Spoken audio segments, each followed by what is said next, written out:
দেখতে গেলে এই সংসার বড়ই সুন্দর, কিন্তু আসল সত্যি এটাই যে সংসারে সবকিছু নশ্বর। যেটা কাল ছিল তা আজ নেই, যা আজ আছে তা কাল ছিল না, আর যা আজ আছে তা কালও থাকবে না। প্রত্যেক মানুষকেই যথাসময়ে কালের কাছে মাথা নত করতে হয়। এই রূপের বিনাশ করে বার্ধক্য, প্রাণের বিনাশ করে মৃত্যু, আলস্য, ঈর্ষা ধর্মের বিনাশ করে, আর ক্রোধ বিনাশ করে সম্পর্কের। কিন্তু এরকম একটা অনুভূতি আছে যা একাই সমস্ত গুণ বিনাশ করতে সক্ষম হয়, আর সেটা হলো অহংকার। তাই জ্ঞানকে নিজের কাছে আসতে দিন, কিন্তু অহংকারকে কখনোই নয়। কারণ যদি এই অহংকার আপনার কাছে চলে আসে, তাহলে জীবনে যা কিছু আপনি অর্জন করেছেন, তা সে গুণ হোক বা হোক ধন, সে বন্ধু হোক বা হোক আনন্দ, সবকিছু শেষ হয়ে যায়। রাধা রাধা। এই পাথর দেখতে পাচ্ছেন আপনি? কত গোল, কতটা চকচকে। বাচ্চাদের অনেক সময় এটা নিয়ে খেলতে ভালো লাগে, আর কেনই বা লাগবে না। কতটা সুন্দর আর মসৃণ এটা। কিন্তু আপনি কি কখনো ভেবে দেখেছেন এই পাথর আগে কি ছিল? কোনো বিশাল আকার পর্বত, কোনো বিশাল আকার পাথরের একটা বড় ভেঙে যাওয়া অংশ বিশেষ, যেটা কোনোভাবে নদীতে পড়ে নদীর ধারার সাথে বইতে থাকলো, মাটির সাথে ঘর্ষণ হলো, বালির কণার সাথে ঘর্ষণ হতে থাকলো, আর তারপর ধীরে ধীরে এই আকার পেল। এবার আমরাও এই পাথরের মতোই। তাই মনে রাখবেন, আপনার ব্যক্তিত্ব, আপনার এই স্বরূপ ঈশ্বরের দেওয়া কখনোই নয়। হ্যাঁ, প্রকৃতি অবশ্যই আপনাকে জন্ম দিয়েছেন, কিন্তু আপনি নিজে নিজের ব্যক্তিত্বের রচয়িতা, আর আপনি তা রচনা করেন কঠিন পরিস্থিতির মুখোমুখি হয়ে, সংকটের ধারা পার করে। তাই আপনিও এই পাথরের মতো নিরন্তর চেষ্টা করতে থাকুন। নিজের অস্তিত্ব বজায় রাখুন, এই অস্তিত্বকে মহান করতে থাকুন, আর আমার সাথে ভালোবেসে বলুন, রাধা রাধা। বর্ষাকালে যখন ভয়ানক বৃষ্টি হয়, তীব্র গতিতে যখন হাওয়া চলে, তখন আপনি নিশ্চয়ই দেখেছেন যে পাখিরা, যাদের বাসা মাঝে মাঝে ভেঙে পড়ে, নষ্ট হয়ে যায়। কিন্তু আপনি কি কখনো সেই পাখিদের বিলাপ করতে দেখেছেন? কখনো নয়। যখনই সেই বৃষ্টি থেমে যায়, তারা আবার একটু একটু করে খড়কুটো জোগাড় করে তাদের বাসা বানিয়ে ফেলে। নিজের সংসার সেই রকমই বানিয়ে দেয় যেমন আগে ছিল। এমন কেন? কারণ এই ঝড়ের তাণ্ডবের সাথে সেই পাখিদের কোনো বোঝাপড়া করারই নেই।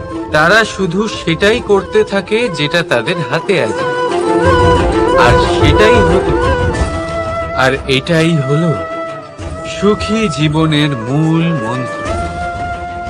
যেটা আপনার হাতে নেই, তা নিয়ে বিলাপ করে আপনার কোনো লাভ হবে না।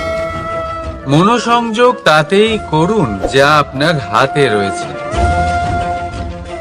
যা বদলে গেছে তাকে আপনি আবার বদলাতে পারবেন না, কিন্তু যা আপনি বদলাতে পারবেন তাতে মনোসংযোগ করুন। এই জীবনে একটু ধনাত্মক হয়ে উঠুন, দেখবেন সব শুভ হবে।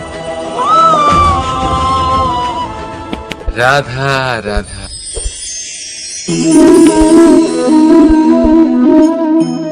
ছোটবেলায় একটা জিনিস আমি কখনো বুঝে উঠতে পারিনি। আমি সবসময় আশ্চর্য হয়ে থাকতাম যে এটা কি করে সম্ভব হতে পারে। ব্যাপারটা ছিল এরকম, আমি আমাদের গোয়াল ঘরে দেখতাম ভিন্ন ভিন্ন রং রূপের গাভী, কারোর রং কালো তো কারোর রং সাদা, কেউ খয়েরি তো কারোর রং বাদামি। এবার আমি দেখতাম কারোর কারোর শিং বড় তো কারোর এত ছোট যে দেখাই যায় না। কোনো গাভী আকারে ছোট ছিল তো কেউ একটু বড়, কিন্তু যখন সেই সব গাভী দুধ দিত তখন আমি দেখতাম সেই সব দুধ সমান, রং সমান, স্বাদ সমান, গুণও সমান আর সমান পুষ্টিও। এবার আমি এটা বুঝতে পারতাম না, আমার দৃষ্টিতে তো সমস্ত গাভী আলাদা আলাদা ছিল। আমি ভাবলাম আমি মাকে জিজ্ঞেস করি। মাকে জিজ্ঞেস করলাম। মা আমাকে বললেন, কানাই, রং রূপ পাল্টালেও গাভীদের বাস্তবিকতা তো পাল্টায় না, গাভী তো গাভীই থাকবে। এবার আমি এটা বুঝতে পারি না যে মানুষ এটা আত্মসাৎ কেন করতে পারে না। দেখুন, রং, রূপ, জাত, ধর্ম, ভাষা, এই সবের উপরে হলো মনুষ্যত্ব। আর মনুষ্যত্বের একটাই ধর্ম, আর সেটা হলো প্রেম। তাই এই প্রেম আপনি সকলের সাথে ভাগ করে নিন, প্রেমের সাথে সকলের সেবা করুন। এই মনুষ্যত্বর অমৃত চেখে দেখুন, আর আপনি বুঝে যাবেন যে আমরা কেউ আলাদা আলাদা নই, আমরা সবাই সমান। রাধা রাধা। সাগর, কত বিশাল হয় এই সাগর, কি না করতে পারে এই সাগর। এক মুহূর্তের মধ্যে সব ধ্বংস করে দিতে পারে, প্রলয় ডেকে আনতে পারে, সংসার মুছে ফেলতে পারে। এই সাগর জীবন জ্যোতি নিভিয়ে দিতে পারে। কিন্তু এই সাগর যা মেটাতে পারে না তা হলো একজন তৃষ্ণার্তের তৃষ্ণা। অন্যদিকে এই ঘোড়া, যা এতটাই ছোট যে গোপিনীরা একসঙ্গে অনেকগুলো নিয়ে চলতে পারে, কিন্তু এই ছোট ঘোড়া অনেকের তৃষ্ণা মেটাতে পারে। এবার বলুন, জল সাগরেও আছে, আবার এই ঘোড়াতেও। তাহলে পার্থক্য কোথায়? এখানে পার্থক্য হলো তাদের আচরণের মধ্যে। একজন মাটির মধ্যে মিষ্টি জল ধরে রাখে তো আরেকজন নিজের নোনা জলের আঘাতে যে কাউকে মাটিতে মিশিয়ে দিতে পারে। আপনি কি হতে চাইবেন? সাগরের নোনা জল হয়ে কারোর আশা চূর্ণ বিচূর্ণ করে দিতে, নাকি মিষ্টি জলের ঘোড়া হয়ে কারোর তৃষ্ণা মেটাতে? সিদ্ধান্ত আপনার। রাধা রাধা। কতবার এমন হয়, আপনি কোনো কাজ করার জন্য কাউকে দায়িত্ব দেন, কিন্তু সেই ব্যক্তি সেই কাজ সম্পন্ন করতে পারে না, অসম্পূর্ণ রেখে দেয়, অথবা ঠিকভাবে করতে পারে না। এবার এই পরিস্থিতিতে কি হয়? আপনি ক্রুদ্ধ হয়ে যান, তার উপরে আপনি রেগে যান, তাকে তিরস্কার করেন, আর তারপরে সেই কাজ সম্পন্ন করতে আপনি নিজেকেই নিযুক্ত করেন, আর শেষ পর্যন্ত সেই কাজ সম্পন্ন হয়েই যায়। এবার এই বিষয়ে সমস্যা সেই ব্যক্তির চেষ্টায় নয়, সমস্যা আপনি যে সেই ব্যক্তিকে ভরসা করলেন তার ছিল। আমরা অন্যের প্রতি ভরসা করাকে প্রথম পদক্ষেপ বানিয়ে, আর নিজের উপরে বিশ্বাসকে শেষ সম্বল। কিন্তু তার বদলে এটাই হওয়া উচিত যে নিজের উপরে ভরসাকে আমরা প্রথম পদক্ষেপ বানাই, তাকে নিজের সহায় মানতে হবে। যদি আপনি এমন করেন তাহলে পরিণাম আরো সুখকর, আরো আনন্দদায়ক হবে। তাই মনে রাখবেন, এই সংসারে আপনার সব থেকে বড় ভরসা আর কেউ নেই। এই সংসারে আপনার সব থেকে বড় রক্ষাকর্তা আর কেউ নেই, বরং আপনি নিজেই। রাধা রাধা। আসুন আপনাকে একটা প্রশ্ন করছি, সোনা আর লোহার মধ্যে তফাৎ কি? এবার বেশিরভাগ লোকে দেখায় অন্যদিকে লোহা সেই সৈনিকদের ঢাল ও তলোয়ার হয়ে তাদের রক্ষা করে, যারা আমাদের প্রাণকে রক্ষা করেন। এই সৈনিক না থাকলে আমাদের প্রাণও থাকবে না।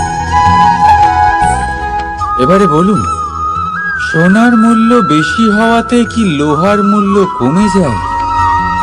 কখনোই না। ঠিক সেইভাবে এই জীবনে আপনি যতই চেষ্টা করুন, কিছু না কিছু এমন থেকে যাবে যা আপনি কখনোই পাবেন না। আর সেই কারণে নিজেকে অক্ষম মনে করা অনুচিত। হতে পারে আপনার কাছে সেই গুণ আছে যেটা সংসারে আর কারোর কাছে নেই। সেই গুণটাকে চিনুন, সেটাকে বাড়ান আর সেটাকে ব্যবহার করুন।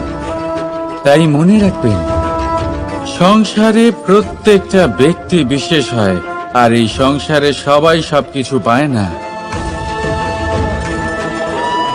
নিজেই দেখে নিন, সোনাকে যে দোকানে সাজিয়ে রাখা হয়, সেই দোকানের তালা লোহা দিয়ে তৈরি হয়। রাধা রাধা। সংসারে সব থেকে বেশি দামি কি, সব থেকে বেশি মূল্যবান কি? কেউ বলবে সোনা। তো ধন খরচ করেও একটা জিনিস আমরা কিনতে পারবো না, আর তা হলো একটা মুহূর্ত। কি হলো? সত্যি সামনে এসে গেল। সত্যি হলো এটাই যে জগতে সব থেকে বেশি মূল্যবান সময়, সেই সময় যেটা আমরা এমনি নষ্ট করে দিই অকাজে, কখনো কোনো আশাতে, কখনো শোক করে, কখনো ঘটে যাওয়া দিনের কথা ভেবে, তো কখনো ভবিষ্যতের চিন্তাতে। এই সময়ের সদ্ব্যবহার আমাদের করা উচিত। এই সময়ের সদ্ব্যবহার করে আমাদের ধন অর্জন করা উচিত, মহান কাজ করা উচিত, আমাদের ব্যক্তিত্বকে উদার করা উচিত, ভালো কাজ করা উচিত, সকলের সাথে আনন্দ ভাগ করা উচিত।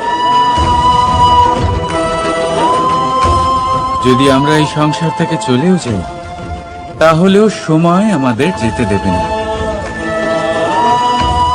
এখানেই স্থিত করে রাখবে, কারোর না কারোর জন্য প্রেরণা হয়ে, বা কারোর মুখে কৃতজ্ঞতার হাসি ফুটিয়ে।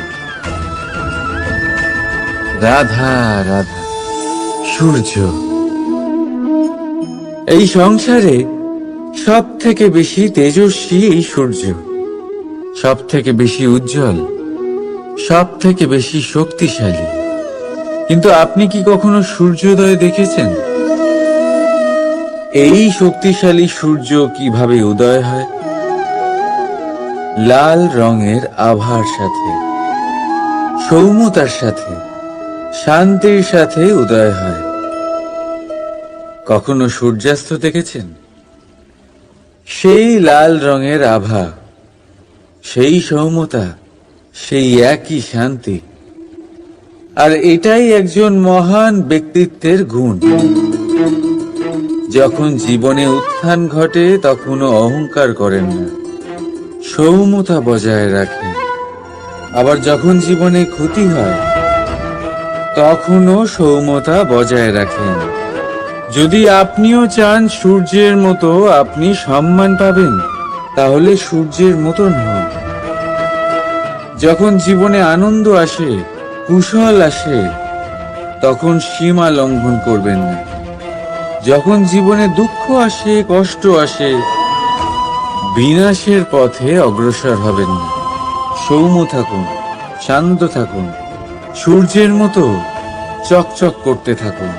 কারণ সব মুহূর্তের মতোই এটাও একটা মুহূর্ত, তাতে আপনি আনন্দ লাভ করুন বা পান দুঃখ, এই মুহূর্ত অবশ্যই চলে যাবে। রাধা রাধা। আপনি ওই কথাটা নিশ্চয়ই শুনেছেন, যখন ভগবান একটা দরজা বন্ধ করেন তখন অন্যদিকে অনেক দরজা খুলে দেন। এবার এই দরজা, এই সমস্ত পথ আমরা দেখতে পাই না, অনেক সময় আমরা বুঝতে পারি না, হারিয়ে যায় সব। কখনো কখনো মনে হয় যে এই কথাটাই মিথ্যে, কিন্তু আসলে তা তো নয়। তাহলে হারিয়ে যায় কেন? কারণ আমরা সময় নষ্ট করি এই দরজার দিকে তাকিয়ে থেকে। ভাবি এই বুঝি দরজা খুলবে, এবার দরজা খুলবে। অপেক্ষা করতে করতে আমরা অনেক সময় নষ্ট করে ফেলি। এত সময় নষ্ট করি যে আমরা দেখতে পাই না, খুঁজে পাই না সেই সমস্ত দরজা আর পথ যা আমাদের জন্য খোলা রয়েছে। যদি খুঁজেই না পাই তাহলে তা ব্যবহার করব কি করে? মনে রাখুন, ভগবান সব সময় আমাদের সাথে রয়েছেন, আমাদের সাহায্য করছেন। এই পথ সব সময় আছে, সর্বত্র আছে। দরকার রয়েছে শুধুমাত্র দৃষ্টির, দৃষ্টিভঙ্গি এবং ভাবনার। এই দৃষ্টিকে বিস্তৃত করুন, এই দৃষ্টিভঙ্গিকে ধন্যাত্মক করে তুলুন, আর এই ভাবনা, এর সীমা একটু বাড়িয়ে তুলুন। তারপর দেখবেন সব খুঁজে পাবেন। আসলে কি, এই যে ঈশ্বর, এই যে পরমাত্মা, তা আমাদের সাথে রয়েছে, আমাদের মনের মধ্যে রয়েছে। যিনি তাকে মন থেকে চাইবেন তিনি তাকে মনের মধ্যে অবশ্যই খুঁজে পাবেন। যদি উনি মন থেকে চান পথ খুঁজে পেতে, তাহলে তিনি অবশ্যই পথ খুঁজে পাবেন। তাহলে আসুন আমার সাথে ভালোবেসে বলুন, রাধা রাধা। ধর্ম, আমরা সকলে ধর্মের বিষয়ে কথা বলি, কখনো নিজের ধর্মের বিষয়, আর কখনো অন্যের ধর্মের বিষয়। কখনো আমরা অধর্ম দেখলে সেই বিষয়ে কথা বলি। অনেক রকম আলোচনা হয়, কিন্তু এই ধর্ম আসলে কি, সেটা কি কেউ বোঝে? যদি আমি আপনাকে উত্তর দিই, এই উত্তর সরল। ধর্ম হলো তাই যা মানুষকে অন্য মানুষের সাথে, সমস্ত বিশ্ব সংসারের সাথে আনন্দ সহকারে বাঁচতে শেখায়। সেই জন্য আপনি যদি কখনো কোনো ধর্মীয় স্থানে যান, সেই ধর্মীয় স্থানে গিয়ে আপনার শান্তির অনুভূতি হয়, তাই না? কিন্তু দেখুন, ধর্মের জ্ঞান থাকলেই সেই মানুষ ধর্মের পথে চলতে পারবে এমন কোনো কথা নেই। অনেক সময় সম্পর্কে যখন সংঘর্ষ বেড়ে যায়, তখন ইচ্ছের জন্ম হয়, ক্রোধের জন্ম হয়, অহংকারের জন্ম হয়, আর তারপর বিনাশ হয়ে যায় এই ধর্মের। সেই জন্য দ্বিতীয় সব থেকে গুরুত্বপূর্ণ গুণ যা আমার সারথীর মধ্যে থাকা উচিত, তা হলো ধর্মবীর হওয়া। এবার দেখতে হবে সেটাই যে কে হবে সেই ব্যক্তি যিনি এই স্বয়ম্বরে নিজের ধর্মে অটল থাকবেন।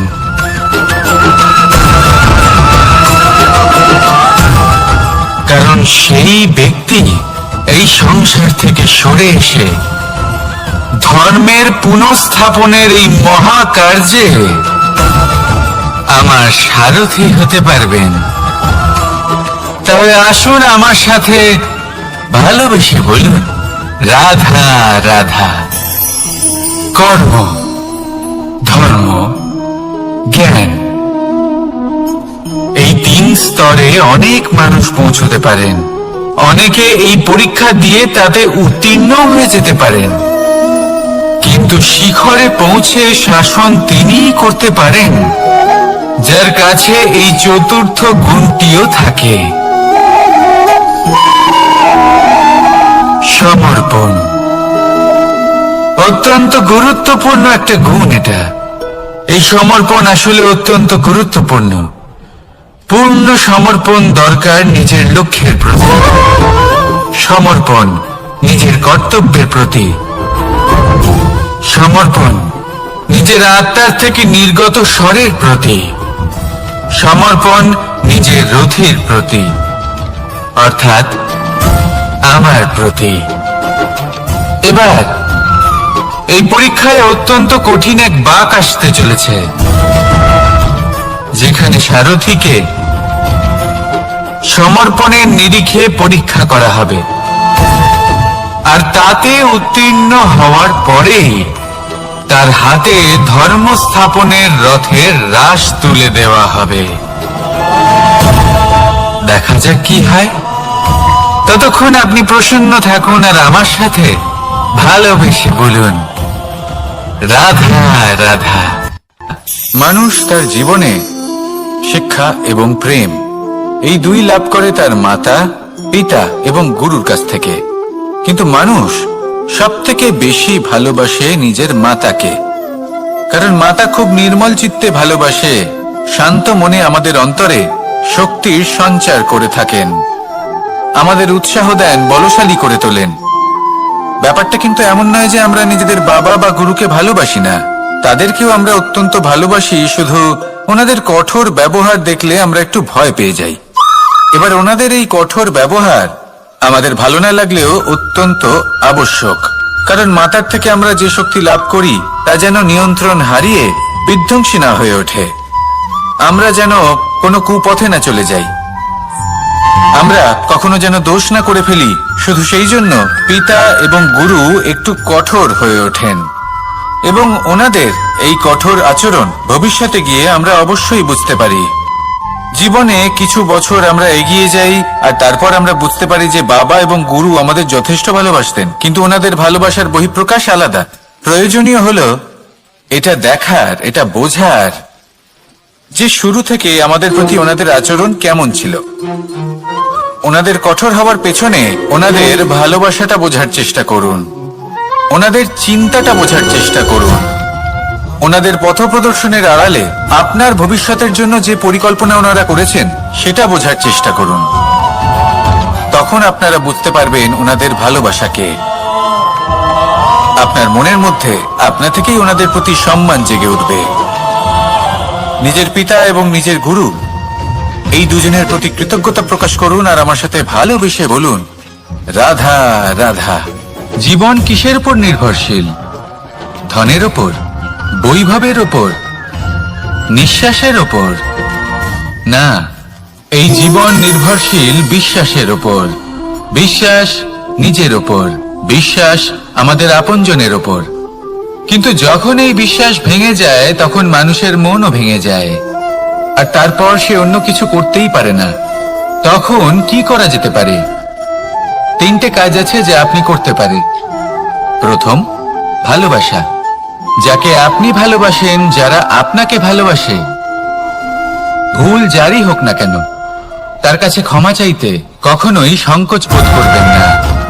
দ্বিতীয় হলো বিশ্বাস। যারা আপনাকে ভালোবাসেন, আপনাকে বিশ্বাস করেন, তাদের বিশ্বাস কখনো ভাঙবেন না। তৃতীয় হলো আশা। যারা আপনাকে ভালোবাসেন, আপনাকে বিশ্বাস করেন, তাদের আশা আপনার সাথে জড়িত, তাদের থেকে কখনো কিচ্ছু লুকোবেন না। এই 3টে কাজ করুন আর এই জীবন সুপ্রসন্ন হয়ে বলবে, রাধা রাধা। মানুষের জীবনে 2 ধরনের আবেগ থাকে যা চিরকাল তার সাথে বসবাস করে। প্রথম, স্বপ্ন। দ্বিতীয়, অজুহাত। মানুষ হাজার হাজার স্বপ্ন দেখতে পারে। আমাকে এই কাজ করতে হবে, আমাকে ওখানে ঘুরতে যেতে হবে, আমায় জীবনে এই অসম্ভব কাজ বাস্তবায়িত করে দেখাতে হবে, আদি ইত্যাদি। এবার ঠিক যেমন স্বপ্ন দেখেন, সেইভাবে অজুহাতও খুঁজে নিয়ে আসেন। আমি এই স্বপ্ন পূরণ করতে পারলাম না, কারণ আমাকে কেউ সাহায্যই করলো না, কারণ আমি দুর্বল হয়ে পড়েছিলাম, কারণ আমার কাছে সময়ই ছিল না, আদি ইত্যাদি। এবার সাফল্য এবং অসফলতার মাঝখানে এই ধরনের সংঘর্ষ হতে থাকে। সাফল্য তখন লাভ করা সম্ভব যখন আপনার স্বপ্ন আপনার অজুহাতের থেকে অনেক বড় হয়, আর অসফলতা তখন পাবেন যখন আপনার অজুহাত আপনার স্বপ্নের থেকে অনেক বড় হয়। আপনি যদি সাফল্য লাভ করতে চান তাহলে চেষ্টা করতে থাকুন, পরিশ্রম করুন। যদি অসফল হন তাহলে ভয়ভীত হওয়ার কোনো প্রয়োজন নেই।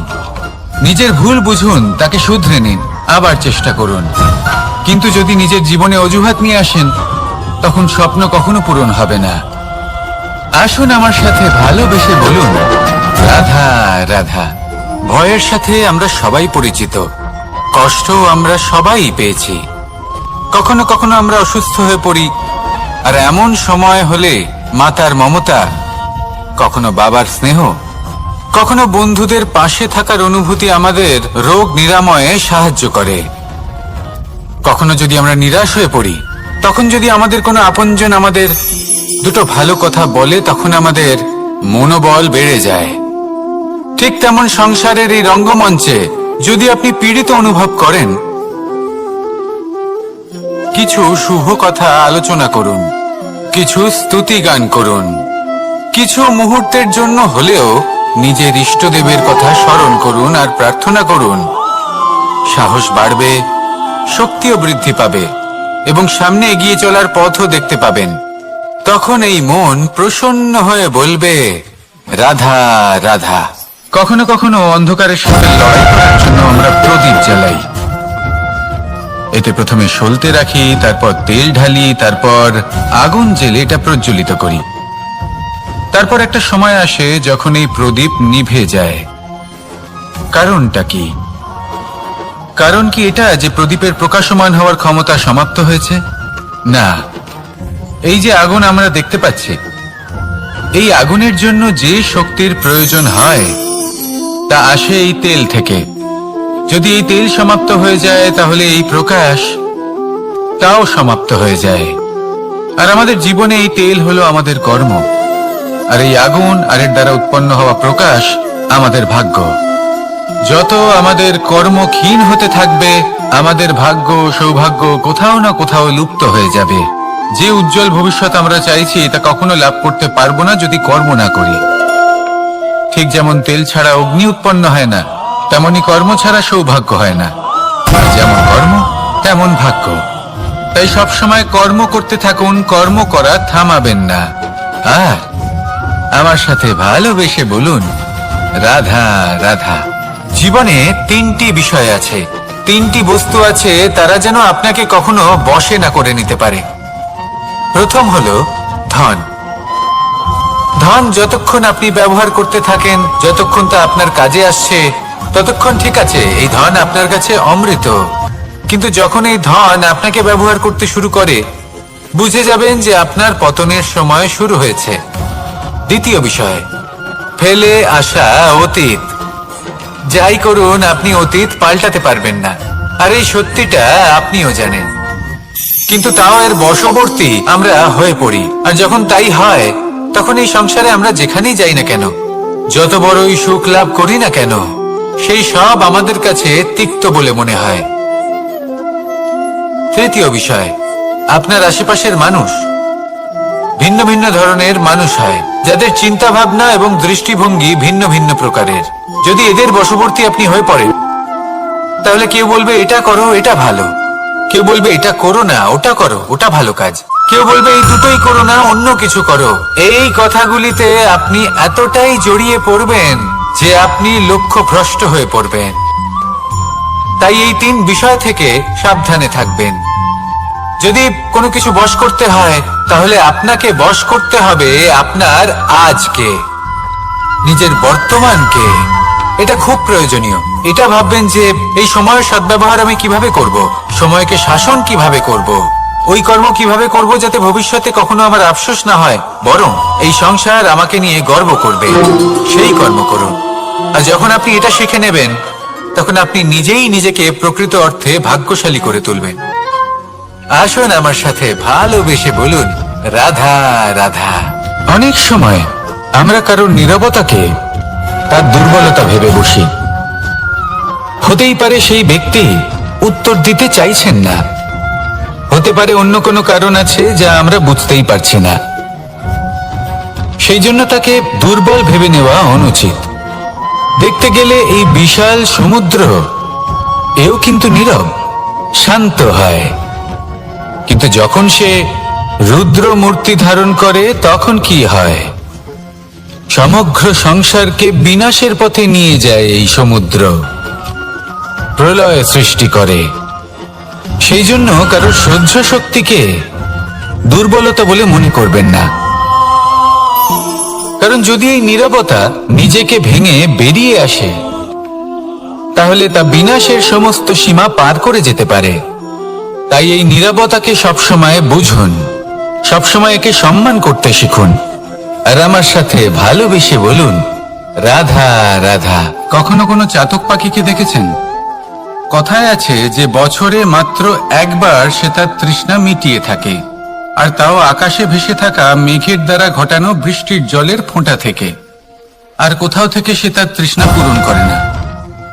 সারা বছর সে নিদারুণ গরম সহ্য করে, তীব্র শীতও সহ্য করে, শুধু এই আশা নিয়ে যে বছরে একবার অন্তত সেই মেঘের ঘন ঘটা হবে, বৃষ্টি হবে, আর সে তার তৃষ্ণা নিবারণ করবে। এটা আসলে কি? এটা আসলে বিশ্বাস। সেই বিশ্বাস যে বছরে একবার সেই মেঘ আসবে তৃষ্ণা নিবারণ করতে। যেমন দেখুন, একটা সূর্যমুখী ফুল সারা রাত অন্ধকারের সাথে যুদ্ধ করে, কারণ তার বিশ্বাস যে ভোরবেলায় সূর্য তাকে অবশ্যই দর্শন দেবেন। সেটাও বিশ্বাস ছিল যার উপর ভরসা করে মনু একটা নৌকা নিয়ে বেরিয়ে পড়েছিলেন এবং সমস্ত সৃষ্টিকে প্রলয়ের হাত থেকে বাঁচিয়েছিলেন। সেটাও ছিল ভালোবাসার প্রতি বিশ্বাস, যার উপর ভরসা করে বানর এবং ভাল্লুক সেনা নিয়ে শ্রীরাম আক্রমণ করেছিলেন সমস্ত বরদানপ্রাপ্ত অসুরগণ এবং রাক্ষসগণের লঙ্কায়, এবং জয় লাভ করেছিলেন। এই বিশ্বাসই হলো এই বিশ্বের আশা। বিশ্বাস রাখুন যে আপনি হলেন সর্বশ্রেষ্ঠ এবং শুধুই নিজের কর্ম করতে থাকুন। এই বিশ্বাসের আশাই আপনাকে প্রতি মুহূর্তে বল প্রদান করবে।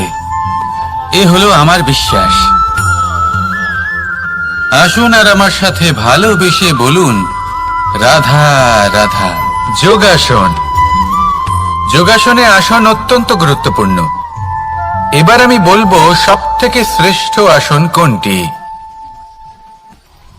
আশ্বাস।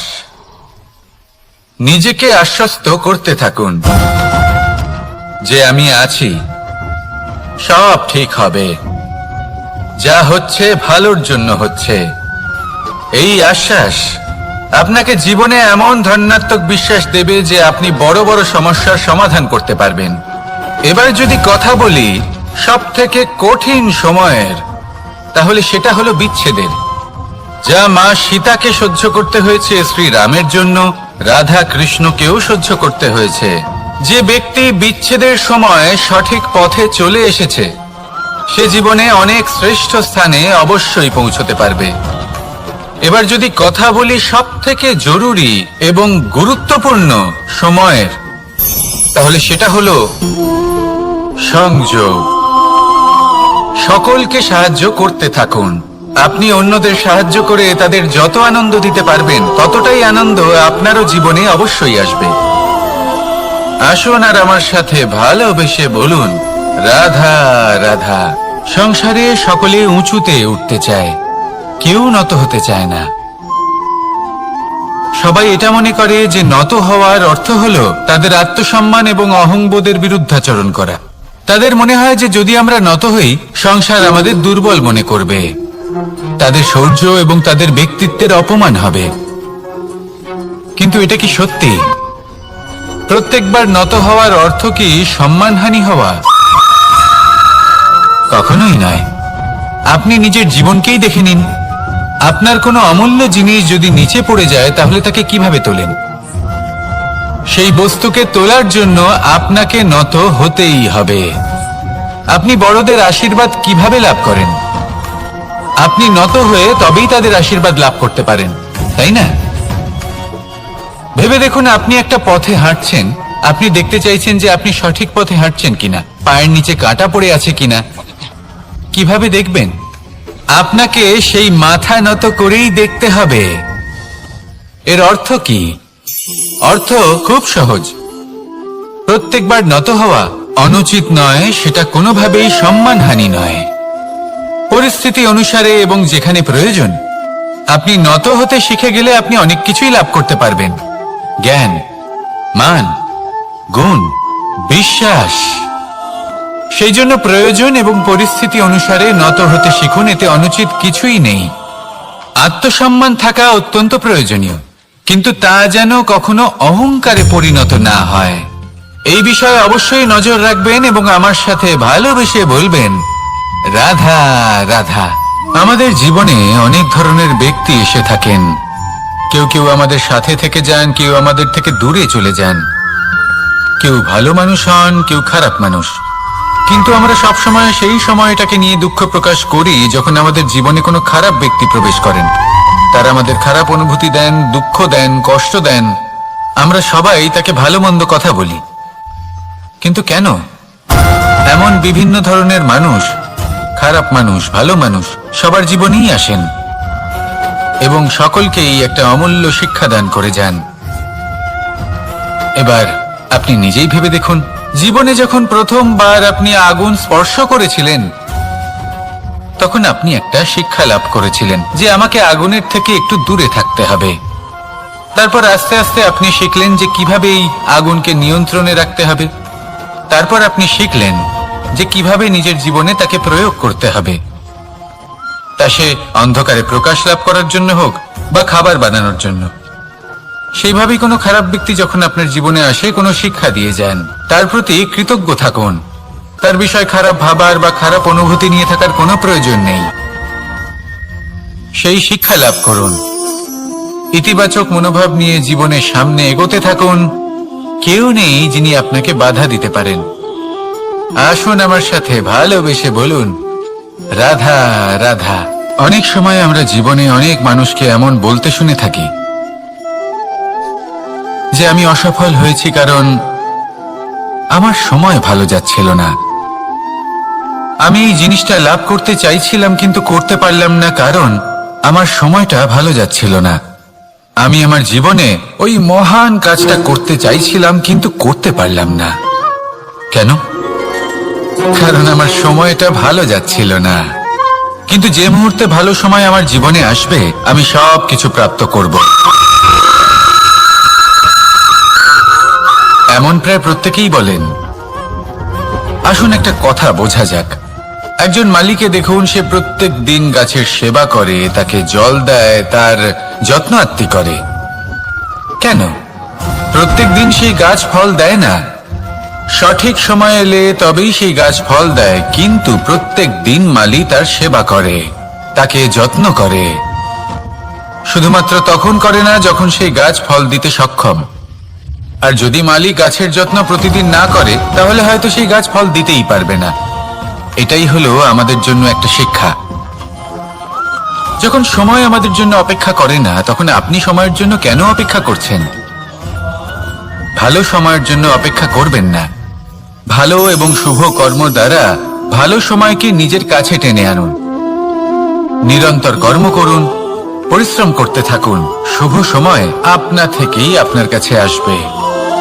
আসুন আমার সাথে ভালোবেসে বলুন, রাধা রাধা।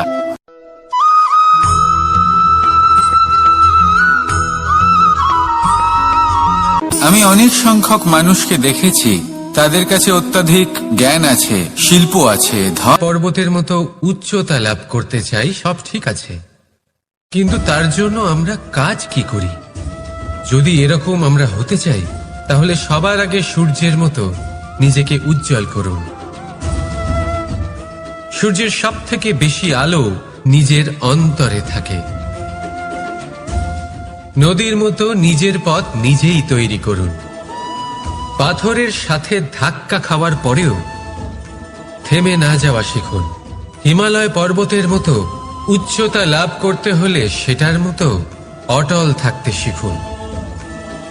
একটা কথা অবশ্যই মনে রাখবেন,